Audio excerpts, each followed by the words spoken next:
como iglesia, tenemos distintivos como bautistas reformados, ¿no? Entonces continuamos nosotros con los elementos del culto público.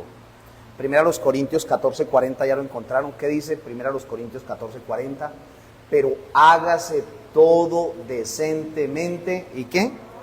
Vamos a repetirlo nuevamente. Pero hágase todo decentemente y con orden.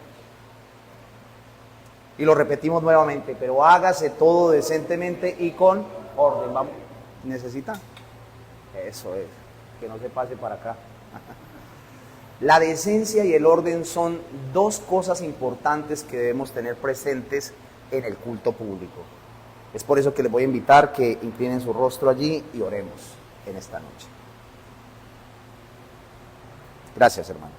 Padre glorioso, venimos delante de tu presencia. No, dice no, hermano.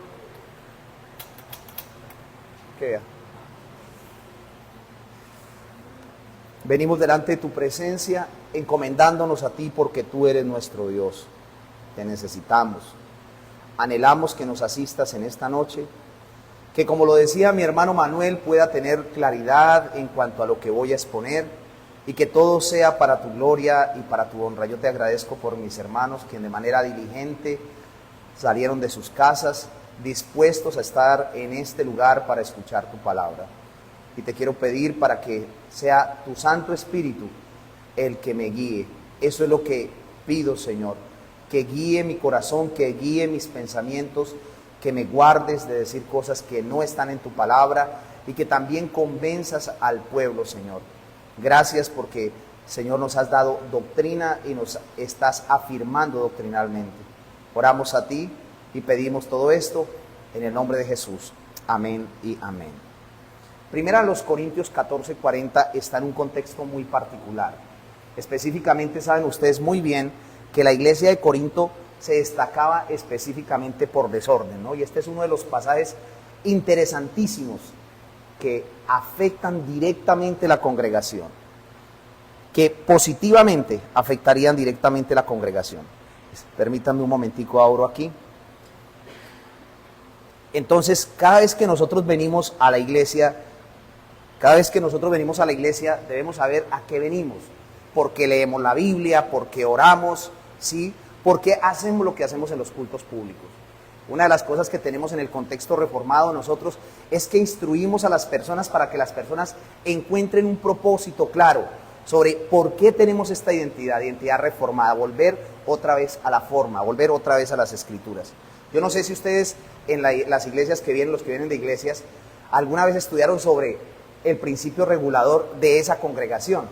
Si en algún momento escucharon acerca de por qué se hacía lo que se hacía en los cultos. Por ejemplo, ¿saben ustedes por qué se recogen ofrendas? ¿Saben ustedes por qué se leen las escrituras públicamente? ¿Por qué se ora?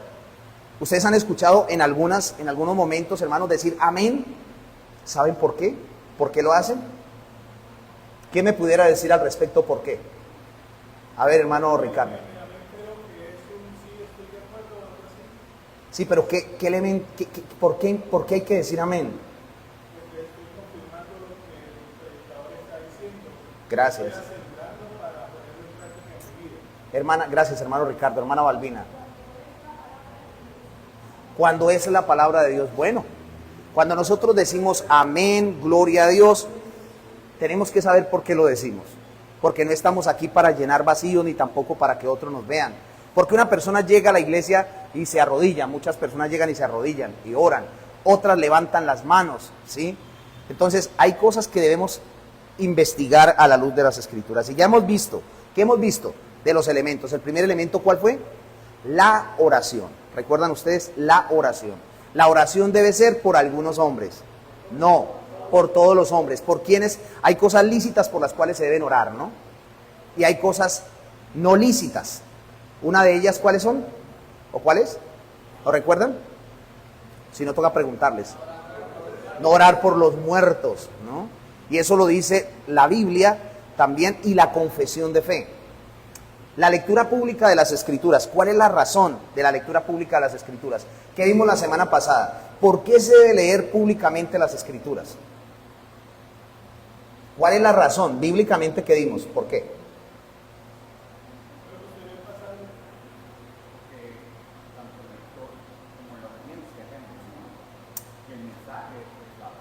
Gracias, hermano. Tanto el lector como la audiencia es bendecido. A ver, hermano Ricardo.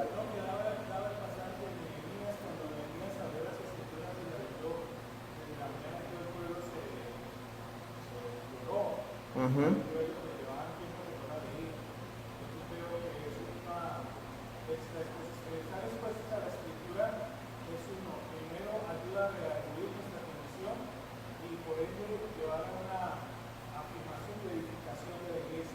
¿Recuerdan ustedes el texto de Deuteronomio que yo di? ¿Para qué se leía la ley en Deuteronomio? ¿Cuál era el objetivo? Es importante que le presten. Para que aprendieran a temer a Jehová, Dios, y que obedecieran sus mandamientos. Esa es la razón por la cual traemos la Biblia a la iglesia. Esa es la razón por la cual debemos abrir la Biblia. Porque estamos inculcando eso. No solamente la adoración, sino que, como lo decía el hermano, hay un beneficio. Tanto el expositor como la audiencia aprende a temer y a obedecer los mandamientos. Ahora, otro elemento importantísimo es el decir amén. Esto es importante, el decir amén como elemento del culto público. En todo culto cristiano hay esa palabra sencilla, generalmente. Esa palabra es tan sencilla, pero a la vez tan profunda, que ha resonado desde tiempos antiguos en nuestros días. Ese término amén no es una virtud, y digo virtud porque no es un defecto solamente de los pentecostales. Siempre señalamos a los pentecostales y es equivocado. Ustedes no han escuchado que en los cultos pentecostales casi todo el mundo dice amén, gloria a Dios, amén, gloria a Dios. Sin embargo, en muchas oportunidades no tienen la base para saber por qué lo dicen, sino porque el predicador lo repite. Y ahí es donde nosotros, en ese momento es donde debemos detenernos. Entonces, a menudo pronunciamos al final de una oración, de una lectura bíblica o de una bendición, pero pocas veces meditamos en el verdadero significado de la palabra amén y en el lugar que ocupa dentro de la adoración pública. Entonces, hay predicadores que piden amén. No, ¿cuántos dicen amén? Y la congregación dice amén. Pero eso tiene un significado de peso, tanto en el Antiguo como en el Nuevo Testamento. No solamente cuando se ora, cuando nosotros estamos orando y al finalizar de la oración, ¿qué debe decir? A ver si. ¿Ahora sí? Como que yo me entretengo. ¿Sí? Bueno, entonces voy a aguantar un poquito de calor. Entonces uno dice, al finalizar la oración dice amén, pero no simplemente de decir amén, sino debe de estar atento a lo que se está diciendo. Por eso no debemos estar dispersos. Entonces, no es una palabra cliché. La palabra amén no nació en la iglesia moderna. No nació en la iglesia moderna, sino que tiene sus raíces antiguas en la adoración en el pueblo de Israel. Y usted va a ir a los salmos, y los salmos tienen ese término. Amén, amén, amén. No todos, ¿no? Entonces, en las escrituras el amén era respuesta del pueblo cuando escuchaba lo que decía nuestra hermana Balbina, la palabra de Dios, o participaba de la oración, o se cantaba un salmo. El amén estaba de por medio, era una forma de decir, estoy de acuerdo, creo esto, y lo hago mío delante de Dios. O sea que cuando usted dice amén, está diciendo eso, estoy de acuerdo con lo que se está diciendo. Y cuando usted guarda silencio, ¿qué está diciendo? Cuando usted guarda silencio, pues en cierta manera está diciendo no estoy de acuerdo, pero sabemos que no lo hacen voluntariamente, ¿sí? No lo hacen, o sea, yo no digo amén, simplemente no lo digo porque, no es que no quiero, es que no estoy de acuerdo, sino no le veo importancia al término amén. Eso pasa, muchas oportunidades me ha pasado a mí, porque no conozco o no identifico cuáles son los elementos del culto público. Yo les recomiendo el principio regulador del culto cristiano del Dr. Sam Waldron, lo pueden descargar de internet, en PDF está, Chapel Library, y si lo quieren, bueno, eso sí nos toca por, el hermano Manuel les puede asesorar de eso, porque yo no, Chapel Library, usted conoce los, ellos, si se pide con anticipación, lo pueden tener, ¿sí? Allí está el principio regulador, o se puede descargar de internet. Entonces, generalmente debemos siempre afirmar, estoy de acuerdo, creo esto, lo hago mío delante de Dios. Es decir, que lo que se está haciendo todo para la gloria de Dios. Por eso todo lo que hacemos debemos hacerlo con ese objetivo. Ahora, en el Nuevo Testamento esta costumbre continuó, no solamente en el Antiguo Testamento, sino en el Nuevo Testamento, y el apóstol Pablo enseñó que el culto debe hacerse de tal manera que todos puedan responder con entendimiento diciendo amén. Y vamos a un texto de las Escrituras que más adelante lo vamos a exponer ahí en 1 Corintios, el capítulo 14. Pablo estaba preocupado, claramente preocupado por la iglesia de Corinto. Era una iglesia que había sido enriquecida en dones espirituales, pero era una iglesia que era un poco desordenadilla, ¿no? Creo que el hermano Manuel está tratando primero a los corintios. Cuando lleguen allá se van a dar cuenta al respecto de lo que yo estoy diciendo. Solamente voy a tratarlo así por encimita. 14:16. ¿Qué dice 14:16? Porque si bendices solo con el espíritu, el que ocupa lugar de simple oyente, ¿cómo dirá amén a tu acción de gracias? Pues no sabe lo que has dicho. El término espíritu aquí no está hablando de la sinceridad. El término espíritu está hablando específicamente de un don que se estaba utilizando en la iglesia de Corinto, que estaba siendo mal utilizado. ¿Cuál es ese don? El don de las lenguas. Entonces, ¿qué pasaba? Había un frenesí en el hablar en lenguas, de tal manera que la gente no sabía un carajo de lo que se estaba diciendo. ¿Ve? Entonces el uno chimichá, bueno, yo voy a tratar de no burlarme, obviamente, pero sí chimichú, chimichá, y el otro racachú, y a la final no se sabía qué era lo que se estaba diciendo. Como decir, hoy tenemos personas que hablan en francés, en inglés, en alemán, etcétera, y el hermano habla una cosa, el otro habla en francés, el otro, y así sucesivamente, ¿y qué se está diciendo? Era muy parecido a lo que nosotros vemos en muchas iglesias. Esto es lo que se conoce como un culto pagano. Y se promueve eso, ¿no? A ver, deja fluir el espíritu, habla en lenguas, deja que el espíritu se mueva. Pero lo que hacía era, lo que se veía era un desorden. Esas jerigonzas que eran lo que se veía allí, era desorden. Y Pablo no quiere que haya desorden en la iglesia. Pablo quiere que haya orden. Pablo quiere que haya orden. Pablo quiere que en ese templo de Corinto, bueno, había muchas iglesias en Corinto, se escuchara solamente el caer. Uy, eso suena como muy solemne, ¿no? Ni siquiera el caer de una aguja. O sea, que cuando todos estuvieran sí en el espíritu, pero en un espíritu de decencia y orden, y que cuando estuvieran orando, o cuando se estuviera ejerciendo ese don específicamente, entonces la gente entendiera qué era lo que se estuviera diciendo. Entonces por eso dice en 1 Corintios 14:16, porque si bendices solo con el espíritu,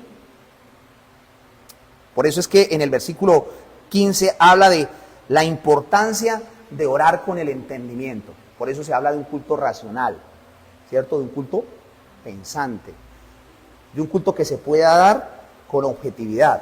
Dice, que pues oraré con el espíritu, pero oraré también con el entendimiento, cantaré con el espíritu, pero cantaré también con el entendimiento. Y está hablando de la adoración, ¿no? Y luego en el versículo 16 dice, porque si bendices solo con el espíritu, el que ocupa lugar de simple oyente, ¿qué esperaba Pablo que se dijera? El expectante, como tú lo decías. ¿Qué esperaba Pablo que dijera el hermano que estaba allí? Amén. Pero si había ese tipo de frenesí, si había ese tipo de desorden, ¿cómo debía decir amén? Entonces ven que el amén juega un papel importante en el culto público, porque aquí Pablo está hablando del culto público. Desde el capítulo 11 está hablando del culto público. Capítulo 11, capítulo 12, capítulo 13 y capítulo 14. Entonces me parece importantísimo esto. Entonces ahí dice, ¿cómo dirá el amén a tu acción de gracias? Entonces, si usted está en el culto público y estamos teniendo un tiempo de oración de gratitud, ¿qué debe decir usted? Amén. Pero si yo les digo, bueno, les voy a hablar en guayú, va a ser difícil. Amén. ¿Y qué es lo que está diciendo? ¿Cierto? Un ejemplo así de sencillo. Entonces Pablo lo que quería era que hubiese sincronía y unanimidad y que la gente entendiera lo que se estaba diciendo en el culto. Y eso es lo que queremos, que cuando se esté explicando, ustedes puedan prestar atención y puedan decir amén. Si ustedes están comprendiendo, la forma de decir, es cierto lo que está diciendo, estoy de acuerdo, eso lo creo, es con un amén. No es simplemente decir amén porque el pastor dijo que dijeran amén, o porque el que es director de culto dijo que dijeran amén. No, de ninguna manera, sino que debe haber algo en concreto. Entonces, por eso el amén no es un simple cierre litúrgico. El amén no es un cierre litúrgico, sino una declaración de fe y comunión. Porque aquí está hablando de amén individual o colectivamente. En el versículo 16, ¿qué dicen ustedes? ¿Está hablando de manera colectiva toda la congregación o un individuo solamente? De manera colectiva. O sea que si decimos, Señor, te damos gracias por este lugar, te damos gracias por la obra misionera, ¿qué debe decir el pueblo? Amén. ¿Sí? Amén. Eso es lo que debía, estoy poniendo simplemente un ejemplo, lo que debería de haber hecho el pueblo. Pero el pueblo estaba en un desorden terrible. La iglesia de Corinto estaba en un desorden. Entonces hay una declaración de fe, pero también de comunión, es decir, de unidad. De unidad. Porque el amén trae eso también, unidad. Entonces es la voz del pueblo de Dios. El amén es la voz del pueblo de Dios afirmando lo que Dios ha proclamado, lo que se ha orado, lo que se ha cantado. Entonces cada vez que decimos amén, participamos activamente del culto. Escuchen bien, cada vez que usted escucha decir algo que está de acuerdo a las escrituras, no es cada ratico decir amén, amén, amén, amén, no, pero cada vez que decimos amén, estamos participando activamente del culto, no somos pasivos. Si una persona está diciendo amén a algo que escuchó, o aún gloria a Dios, es porque está en el culto. Porque sabe que está en el culto y está adorando. No simplemente nos vamos para el culto, nos sentamos y ya. Eso puede sonar un absoluto, pero es verdad. Nosotros debemos tener entendimiento de a qué venimos. ¿Por qué? Porque en el culto no somos simplemente espectadores. No somos simplemente espectadores. Si no somos espectadores, entonces ¿qué somos en el culto? ¿Qué somos en el culto si no somos espectadores? Yo les pregunto a ustedes. Están obligados a responderme. Si yo les pregunto, si yo les digo, no somos solamente espectadores, entonces ¿qué somos? Adoradores, partícipes, activos. Así no tenga que intervenir en la escuela o en la exposición.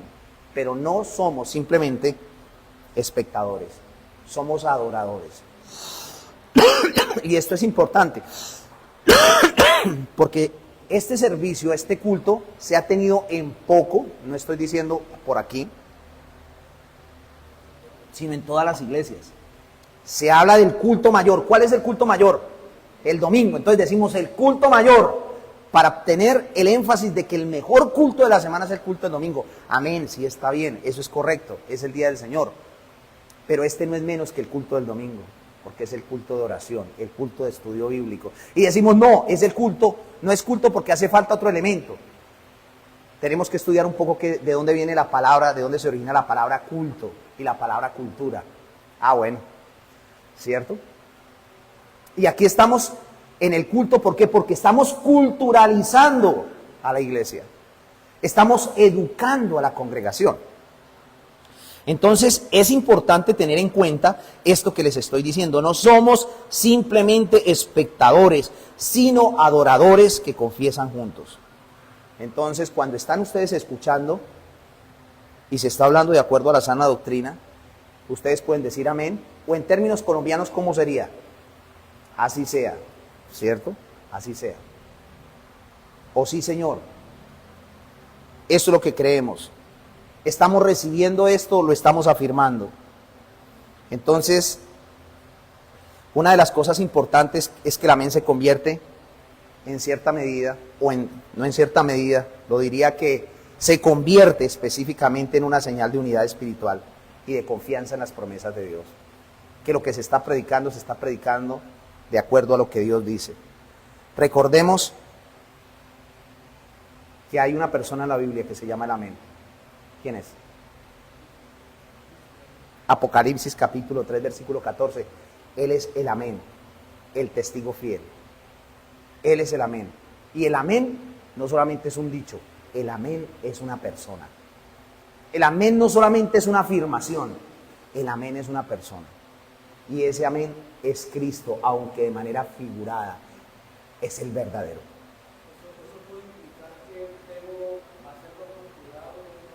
Es correcto. Sí, porque sí. Ajá, allá quería ir.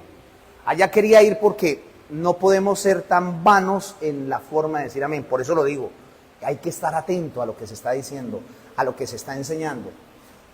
Yo venía de una congregación y no quiero que lo tomen a mal en el sentido, y lo hago con mucho respeto y mucho cuidado, donde el pastor robaban a alguna persona, a un hermano, gloria a Dios, amén, lo robaron, gloria a Dios. ¿Cómo voy a decir que gloria a Dios?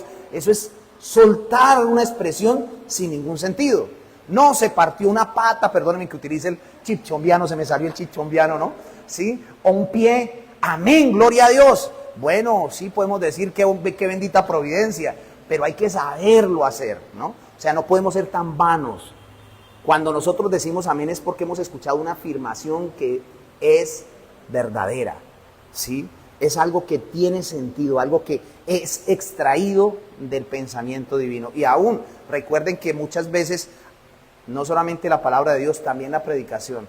Porque cada vez que uno se para aquí, uno no se para aquí porque se para. Uno se para aquí porque viene de parte de Dios y está delante de Dios para el pueblo. Por eso Pablo decía que los tesalonicenses habían recibido la palabra que él predicaba como palabra de Dios. Porque aunque nosotros no estemos todo el tiempo citando la Biblia, lo que estamos haciendo, por eso debemos prepararnos antes de estar aquí. Entonces la iglesia debe estar atenta, no podemos ser vanos. Apocalipsis 3:14, ¿qué dice?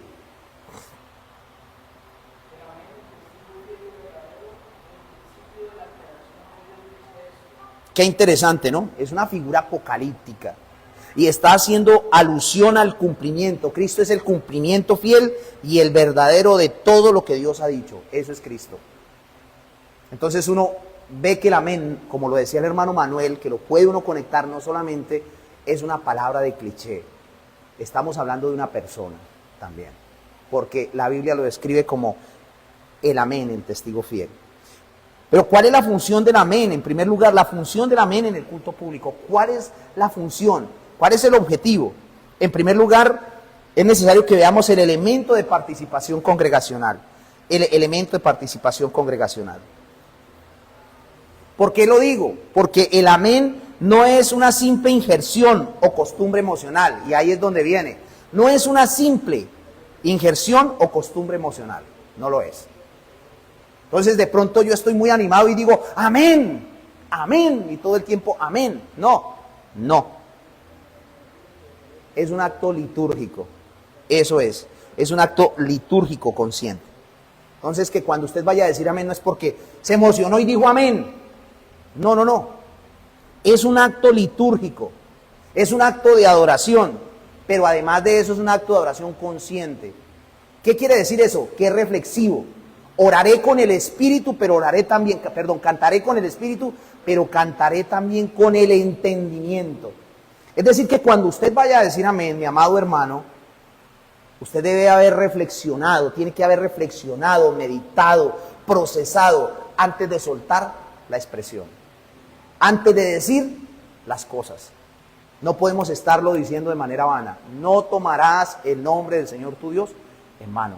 Usted sí sabe que los cristianos tenemos la tendencia, vea, lo voy a decir, alguien dijo lo siguiente, yo lo voy a decir de otra manera, alguien dijo lo siguiente, los cristianos no decimos mentiras, pero sí las cantamos en los himnos. ¿Ya qué voy con esto? Que a veces somos sueltos de boca y no estamos reflexionando. Hace un momento cantábamos himnos, no debemos cantar por cantar, lo digo en amor, tenemos que ser reflexivos.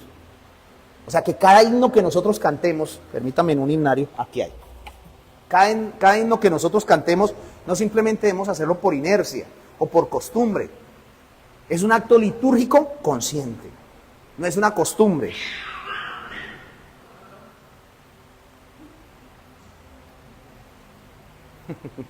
Ese es el pan de cada noche. El jurringa, ¿sí?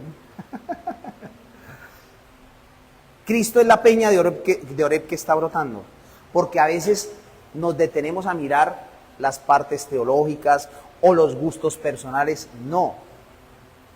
Por ejemplo, en lo personal, hace un momento yo no canté el último himno. ¿Y por qué no lo canté? Porque ese himno no está conforme a las Escrituras. Cuán gloriosa será la mañana cuando venga Jesús el Salvador. Bueno, la Biblia no me dice que será una mañana ni una noche. ¿Ve? Ahora, el ritmo tampoco. Si Adelita se fuera con otro, yo me iría por tierra y por mar. Entonces no lo hago. Pero sé que el hermano no lo hizo con esa intención. ¿Sí? ¿Ve? Entonces yo tengo que ser reflexivo. porque no estoy aquí, y no estoy diciendo que el hermano no está siendo reflexivo, y ojo con lo que voy a decir, mi hermano Manuel, mi intención nunca sería avergonzarlo, espero que no se sienta avergonzado por eso, ¿no?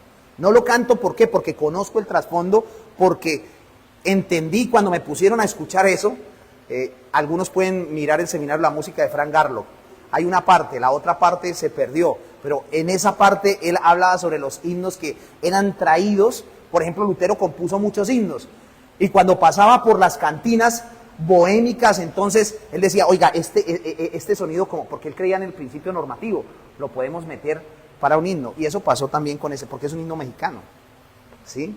Si Adelita se fuera con otro, sí, y eso lo canta creo que Pedro Negrete, bueno, yo no sé, Jorge Negrete es, ¿sí? No el himno, el ritmo, y suena como chévere, ¿no? Y se canta, y se ha cantado muchas veces, pero a lo que voy es que seamos reflexivos, ¿cierto? Que seamos conscientes de lo que estamos diciendo. ¿Ustedes fueron conscientes de lo que cantaron ahorita del himno? Sí, claro, ¿sí? Y ustedes, lo interesante del himno es que habla de la segunda venida de Cristo, ¿sí? ¿Ustedes esperan la segunda venida de Cristo? Eso es amén, vean. Pero no solamente es una emoción, claro que sí, porque la Biblia lo dice. Entonces es importante que cuando nosotros pensemos en el elemento de participación congregacional del amén, lo veamos no como una injerción o una costumbre emocional, sino como un acto litúrgico consciente mediante el cual la congregación participa. Escuchen bien, no somos espectadores. ¿Qué somos? Adoradores. No somos, ¿qué? Espectadores. ¿Qué hace un espectador? Espera que el artista se pare y haga su función de teatro. Nosotros no somos eso. ¿Qué somos? Adoradores. Eso es lo que somos. Estamos involucrados desde el que está aquí hasta el hermano que está allá, involucrado en la adoración. Conscientes, atentos a lo que se está diciendo. Me perdonan que ahí sí me emocioné. Entonces, ¿participamos activamente en la oración o no?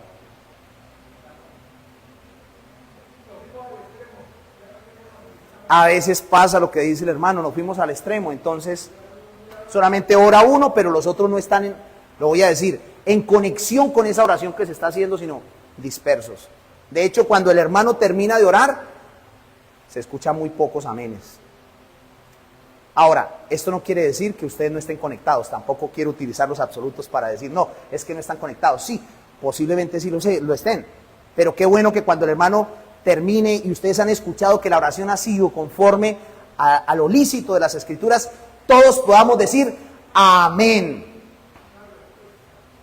Una respuesta. Hace unos meses atrás, yo diría unos meses, me pareció interesante ver un culto que se hizo en la iglesia bautista de North Virgin, en Estados Unidos, donde el pastor Eugenio Piñeros, una congregación más o menos como de unas 150, 200 personas, todos calladitos. Estaba terminando el predicador la doxología, hizo la oración final y toda la congregación dijo amén. Y dije, oye, qué interesante. Claro, él ya había enseñado sobre el principio regulador del culto cristiano.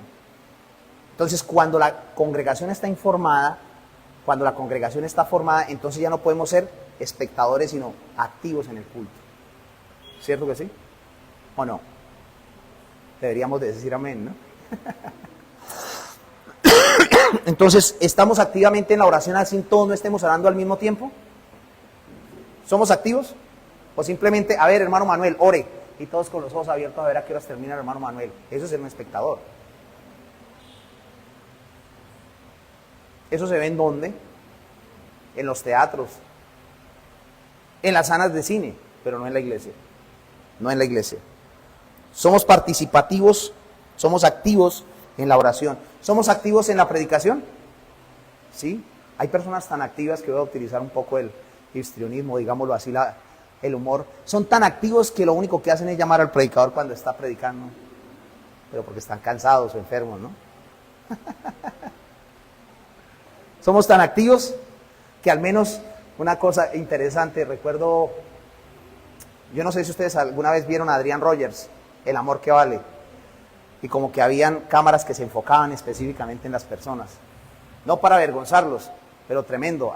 Si hubiera una cámara, hay cosas que uno ve. Yo desde aquí veo tantas cosas que digo yo, bárbaro.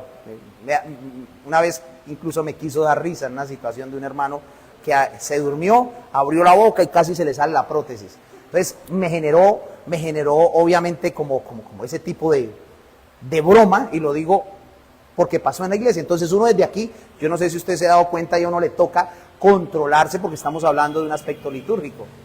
¿Y por qué lo digo que somos activos? ¿Por qué? Porque en la predicación estamos atentos a lo que se está escuchando. Y lo estamos procesando. ¿Por qué? Porque lo que Dios nos está dando a través de ese hombre es para que lo apliquemos, para que lo vivamos, para que lo cumplamos. No simplemente para, uy, qué bueno, me formaron en esto ya. No, para que lo llevemos a la práctica. ¿Somos activos en la doxología? ¿Qué es la doxología? ¿Saben qué es la doxología? ¿Quién sabe qué es la doxología? La doxología es una bendición final, sea de un cántico, sea por medio de una oración o también con palabras de bendiciones providenciales, ¿no?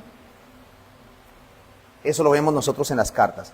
Entonces, el pueblo de Dios, entendamos, vuelvo otra vez a repetirlo, el pueblo de Dios no es un público pasivo, sino que es una asamblea que responde con fe a la palabra y a las oraciones y a los cánticos. Repito esto, el pueblo de Dios no es un público pasivo, sino una asamblea que responde con fe a la palabra y a las oraciones. En otras palabras, el que está sirviendo, sea el ministro, sea un predicador, un maestro, ora, predica, y el pueblo confirma y se une espiritualmente con su amén. Bueno, eso es lo que debemos hacer en el culto público. Cuando veamos distintivos reformados, que ahora sacaron el libro, que de hecho lo recomiendo, me parece interesante lo que ellos hablan allí, porque se hace dentro de las congregaciones, y no como un mero formalismo, no es cargar vuestras conciencias. Vamos a mirar los textos bíblicos. Entonces el elemento de la participación congregacional nos dice que no es simplemente una injerción o una costumbre emocional, sino un acto litúrgico consciente, y que no somos pasivos, sino somos ¿qué? Activos. Lo vemos en 1 Corintios 14, 16. Pablo quería que los hermanos en Corinto fueran activos, ¿o no? Claro, por eso les dice, bueno, y si ustedes bendicen solamente con el Espíritu, es decir, en lenguas, el que ocupa el lugar de simple oyente, el que está escuchándolo, no es espectador, el que está escuchándolo, ¿cómo dirá amén a tu acción de gracias? ¿Qué está diciendo Pablo? Que el pueblo no debe ser pasivo, el pueblo debe ser y tiene que ser activo. No es una invención de John Spitia, no es una invención de los reformados, es que la Biblia misma lo dice. Debemos ser activos en la adoración pública. Debemos ser activos. Amén. Lo vemos allí. No es porque yo me lo estoy inventando. ¿O no están convencidos de que Pablo está diciendo eso? Están en su derecho de dudar que Pablo está diciendo eso. No estoy tomando un texto como plataforma para poder justificar un argumento. De ninguna manera. Es que me senté, miré primero a los Corintios 14, reflexioné, porque la iglesia de Corinto tenía un problema acerca de las lenguas y la profecía. Y Pablo quiere poner orden allá. Por eso podemos conectarlo con el versículo 40. A ver, hermano Jason.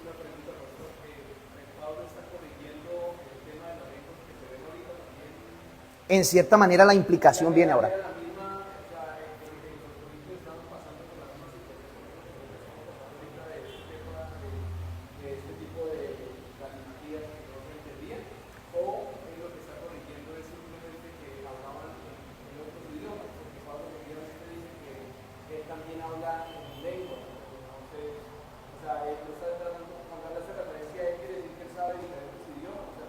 Sí.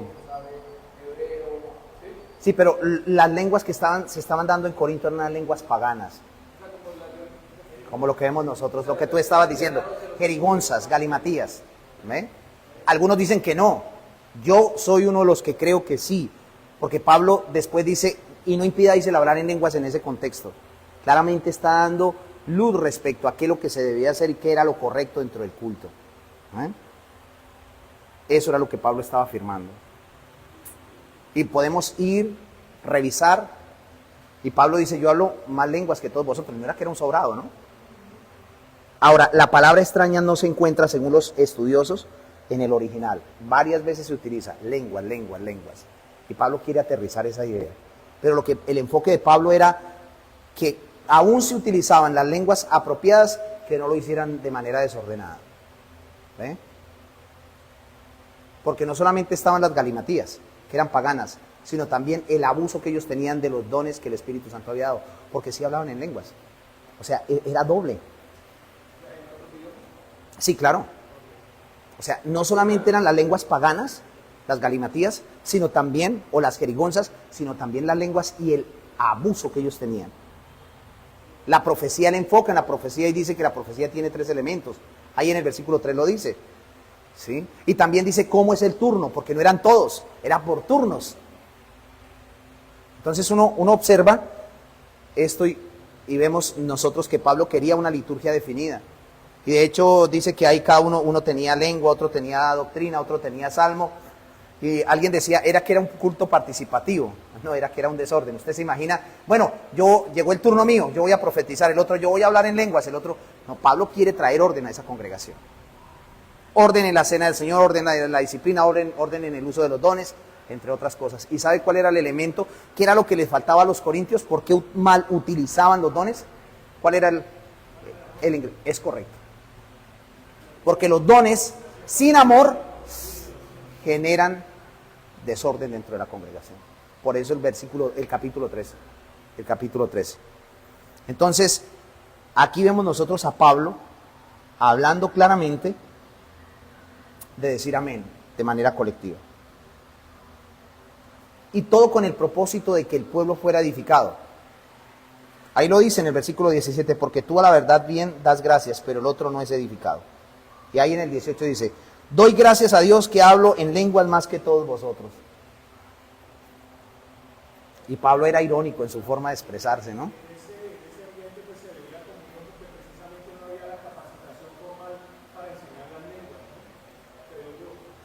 Ah, como hoy.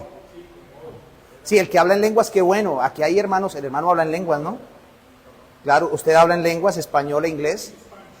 El hermano Freeman también. El hermano José también. ¿Usted también ya habla en lenguas? Es que ¿Cómo? Va a opinar, claro que sí. Recuerden, tenemos espacio para poder opinar, ¿no? O sea, no quiero monopolizar porque yo abrí el espacio para eso. Permítame un momentico, hermano. ¿Ah, sí? Bueno, interesante. Sí, habla dormido. A ver, hermano. No es lo mismo el hablar en lenguas de hoy a hablar en lenguas como el Pentecostés. No. Necesitaba ser incluido. Cuando hablamos del don de lenguas, estamos hablando de una capacitación sobrenatural que el Espíritu Santo da a una persona. No la capacidad de poder aprender un idioma. Cuando hablamos el don de lenguas en las escrituras, es muy distinto. Y segundo, primero a los Corintios, yo creo, como dice el pastor, que si había personas que hablaban lenguas bíblicamente Y otras paganas.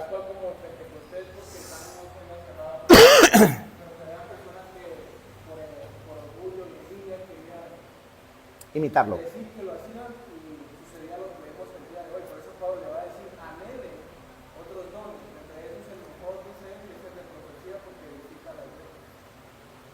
Era el que menos desorden generaba dentro de la iglesia. ¿Iba a decir algo, hermano? Gracias, hermano, por eso.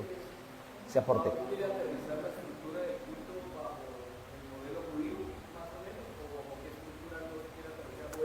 Hermano, no le tengo una respuesta. Ahí sí me dejó. Sí.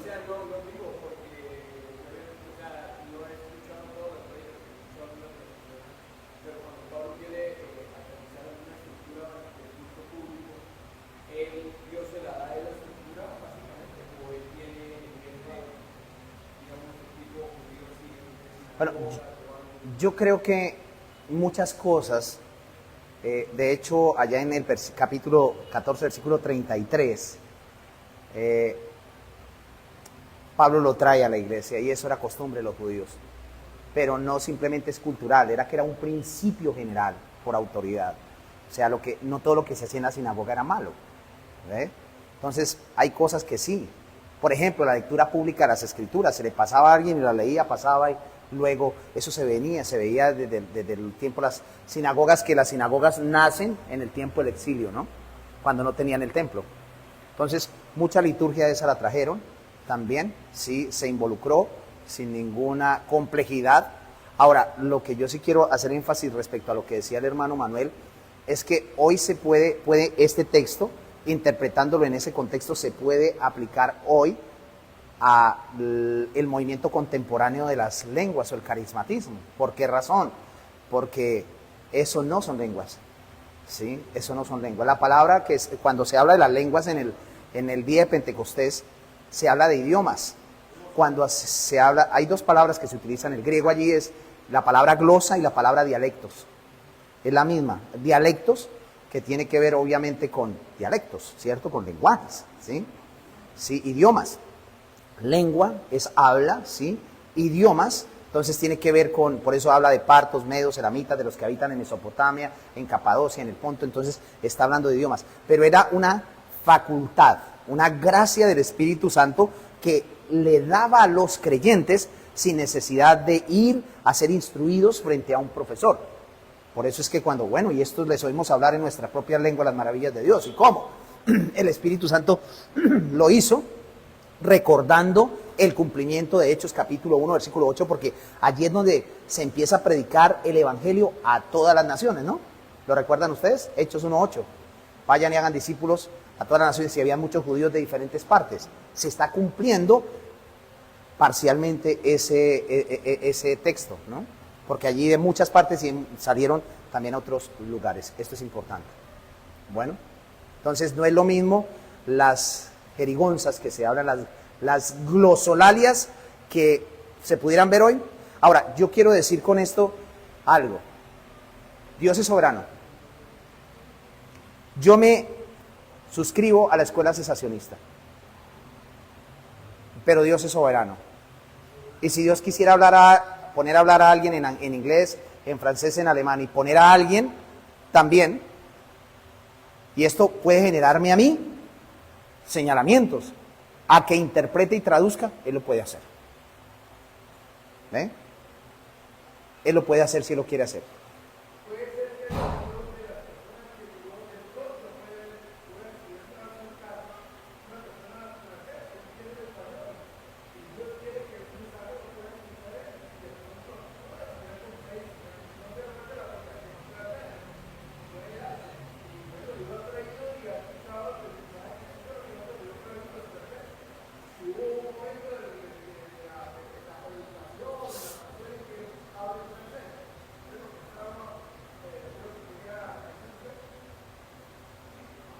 No le escuché muy bien porque se fue. ¿Me lo puede traducir, hermano Ricardo? Sí, es que lo que pasa es que no se alcanza a escuchar pero el hermano me va a hacer el favor de. Bueno, hermano, ¿usted va a decir amén o estos están falseando mi mensaje? ¿Sí? A ver, hermano, a ver. Lo que el hermano dice es que, por ejemplo, en el púlpito pueda, o en la misma lugar de reunión pueda haber una persona de otro país.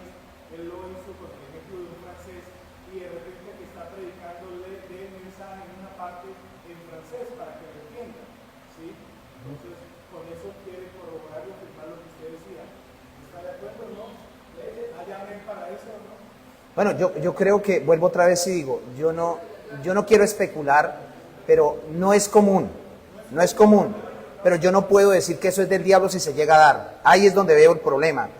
Ahora, yo me suscribo, vuelvo otra vez y digo, a la escuela cesacionista, y se puede decir que yo estoy abriendo un espacio para. No, pero lo digo porque lo voy a hablar desde mi experiencia misionera, y he hablado con misioneros cesacionistas, ¿sí? Cesacionistas que han tenido que ver. Conocí al doctor Cornelio Hegeman, un reformado de Hueso Colorado, y tener que ver en el África, en un momento, una cosa como esas. Dijo, no, yo no dejé de ser cesacionista, pero son casos muy específicos. Eso es algo muy sobrenatural, puede llegar a suceder. O sea, yo no quiero cerrarme y decir no, pero ya eso de que, a ver, vamos a manipular al pueblo para que el pueblo empiece, ya eso es otra cosa. A ver, hermano. Esto me parece interesante. Estamos en el amén, pero se dio, no hay problema. Pero hay algo que es muy importante escuchar con relación al nombre.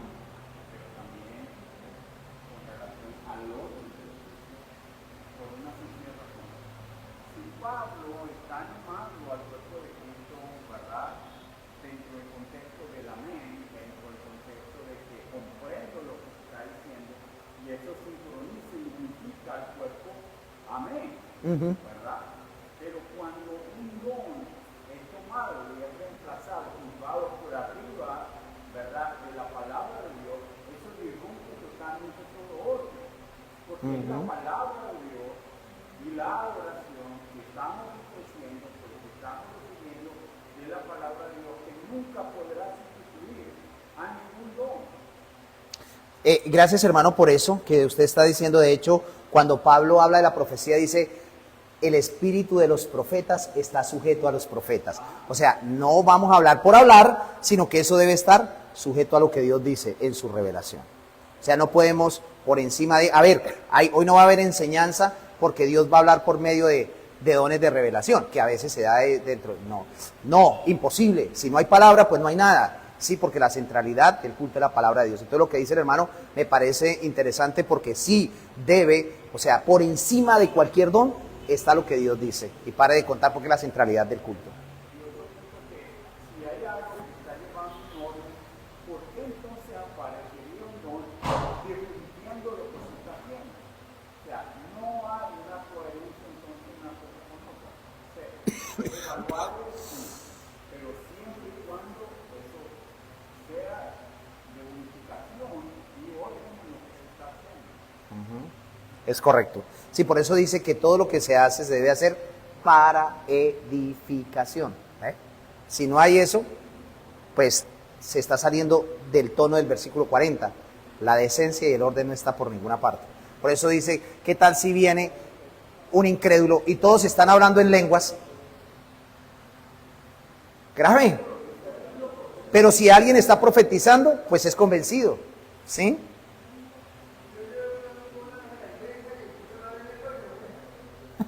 Claro, no, y es que, pero las lenguas de hoy, yo vuelvo otra vez y digo,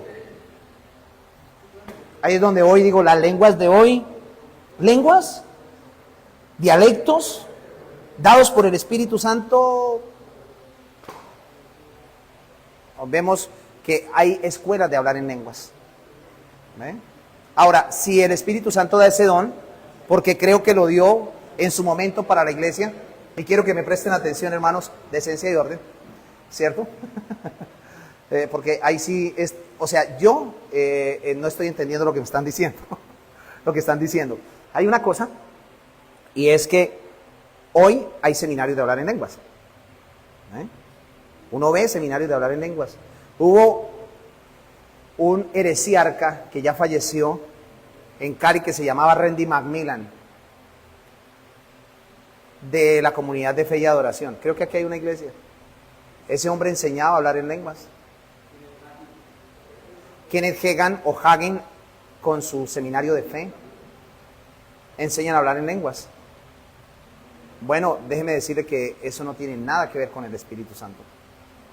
Ahora, la mayor parte de las lenguas que se dan en un contexto de frenesí, como un tipo de esquizofrenia espiritual. Es decir, con este tipo de agitadores que se dan, ¿no? Y algunos caen en ese tipo de éxtasis que los llevan a ese tipo de conductas, que ha sido evaluado aún por psiquiatras cristianos y generalmente no tienen nada que ver con la obra del Espíritu Santo. Entonces vemos nosotros ese tipo de desórdenes que no tienen nada que ver con las lenguas del Nuevo Testamento, para nada. Por eso es importante que en los cultos pensemos qué es lo que estamos haciendo y por qué lo estamos haciendo. No es simplemente vengo a culto y ya. Ustedes están prestando atención a lo que yo les estoy diciendo hoy y los veo tan conectados que han participado, ¿no? Entonces es importante, pero ya se me está acabando el tiempo. Bueno, aunque ese está atrasado, ¿no? ¿Alguien quiere decir algo más para cerrar esta parte sobre el elemento de participación congregacional? Porque eso tenía relación con el elemento participación congregacional, ¿no? ¿Ninguno? Ahora, hablemos nosotros, entonces, en segundo lugar, de la función del amén en el culto público como un sello de la fe, ¿no? En cierta manera, y es una forma técnica de decirlo. ¿Por qué? Porque cuando decimos amén, es una confesión de fe. Es una confesión de fe. Estamos aceptando todo lo que se está diciendo. El creyente declara y está usted diciendo, estoy de acuerdo. ¿Creen ustedes que nuestro Dios es un Dios trino? Es decir, 3 y 1. Amén. ¿Creen ustedes que Jesucristo es 100% Dios y 100% hombre? No, no pueden decir amén. Es tanto Dios como hombre. Ya. Verdaderamente es correcto. ¿Ve? ¿Creen ustedes que el Espíritu Santo es la fuerza activa de Dios? Claro que no. ¿Cierto? Interesante. Entonces, cosas como esas. Es por eso que no debemos dormir en los cultos. Es por eso que debemos estar atentos. Es por eso que hasta tomar notas. Y en algún momento sí, por eso yo le pido al Señor antes de pararme aquí, guárdame de decir cosas porque se me han ido las luces en algunas veces. Digo yo, por eso yo me grabo y vuelvo y escucho y digo, bárbaro, ¿yo qué dije? Y si me toca pedir perdón, pues pido perdón. ¿Por qué? No porque hice una mala interpretación, sino una apreciación, o tuve un lapsus, o una laguna. Y eso es importante, la retroalimentación nuevamente. Yo vuelvo otra vez y me escucho. Y tengo mi profesor de homilética aquí y de predicación. Yo soy un hombre apasionado de la sencillez. Ustedes se han dado cuenta. O sea, me apasiono. Yo se lo decía hoy al hermano Jason. Me apasiona la sencillez y creo que al hermano también me apasiona la sencillez. Me gustan las cosas sencillas, que se puedan entender, no como las lenguas de Corinto, ¿no? Que se puedan entender la sencillez, ¿sí? La simplicidad, no la simpleza. Para que las personas puedan comprender, ¿cierto? Entonces, importante esto que les estoy diciendo. Entonces, el decir amén, para continuar, es una confesión de fe. El creyente declara, estoy de acuerdo con lo que se ha dicho, lo creo y lo hago, obviamente, mío, propio. Cuando yo digo amén, estoy diciendo, claro que sí, amén, yo lo creo así. El Espíritu Santo es la fuerza activa de Dios, amén. No, mentiroso. ¿La Biblia contiene la palabra de Dios o es la palabra de Dios? Es la palabra de Dios, pero también contiene la palabra de Dios. ¿Ve? ¿Sí? Ahí está, contiene y es. Sin embargo, es importante tener mucho cuidado porque si lo escucha, un liberal va a decir, ¡wow! ¿Sí? No, pero hay que saber explicar eso. Entonces es interesante ver que en las Escrituras, yo les cité el texto de Apocalipsis 3:14, ¿no? Que Jesús mismo es llamado el amén. ¿Qué es el amén allí? La confirmación fiel y verdadera. Eso es lo que está diciendo Juan. Cristo es la confirmación fiel y verdadera. Es correcto. Es el cumplimiento de Dios de todas las promesas. Por eso es que el sí y el amén es Cristo. ¿Qué iba a decir? Es correcto. Eso está en 2 Corintios, que aquí lo tengo, 1:20. 1:20. Todas las promesas, todo lo que se dijo en el Antiguo Testamento son el sí y el amén. Y ese sí y amén se llama Jesucristo, nuestro Señor. Es el cumplimiento. Es la confirmación, es la garantía, es la seguridad. ¿Ya lo leyó, hermano Ricardo? ¿Lo tiene? Léalo. Pues tantas como sean las promesas de Dios, en Él todas son sí, por eso también por medio de Él. Amén. Para la gloria de Dios y por medio de nosotros. Y mire qué interesante. Segunda a los Corintios 1:20. ¿Necesita el texto?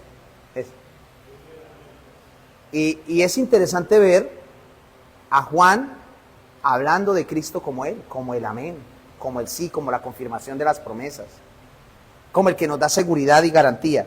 Por eso lo decía, el amén no hay que verlo simplemente como un cliché, una palabra emocional, sino estamos hablando de algo mucho más allá, algo más profundo. Es la persona de nuestro Señor Jesucristo. ¿Sí? Es la persona de nuestro Señor Jesucristo. No podemos desvirtuar la enseñanza de la cristología allí, porque ahí está. Y Él es serio. Por lo tanto, no que estamos nosotros diciendo el Señor Jesucristo cuando estamos diciendo amén. Yo no quiero decir eso.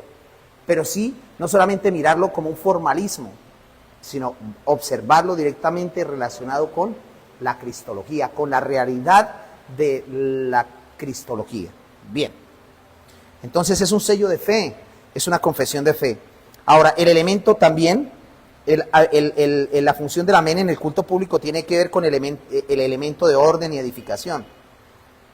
Miramos primero a los Corintios 14, 16, ¿no? Que lo cité al principio. Y Pablo muestra que el culto debe ser allí inteligible. ¿Entienden el término? Inteligente, racional, pensante. O sea que cuando usted venga aquí debe estar pensando y procesando para poder decir amén. Por eso les decía, ¿ustedes creen que el Espíritu Santo es la fuerza activa de Dios? Están ejercitando sus neuronas, sus pensamientos, su razón. Y si yo les digo a ustedes, imagínense que como ustedes no vinieron a culto, el Espíritu Santo está deprimido, porque la Biblia dice: no contristéis el Espíritu Santo de Dios, con el cual fuiste sellados para el día de la redención. ¿Estaría equivocado? Claro que sí, porque el Espíritu Santo no se deprime. ¿Ven? Entonces es importante, eso nos lleva a el amén, por eso les dije más profundo, a estar atentos a cada enseñanza. No solamente que dé el pastor, sino también cada hermano que se pare aquí a enseñar, a dirigir, a orar. Estar muy atentos. Así como debemos orar por todas las cosas, así como debemos traer la Biblia al culto, así mismo cuando nosotros estemos aquí debemos estar con los oídos destapados y con los ojos atentos.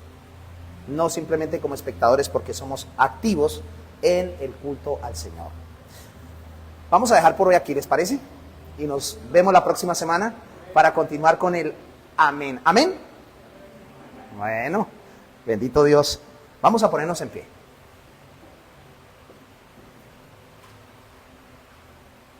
Alguien agradecido, puede ser una hermana, quiere terminar.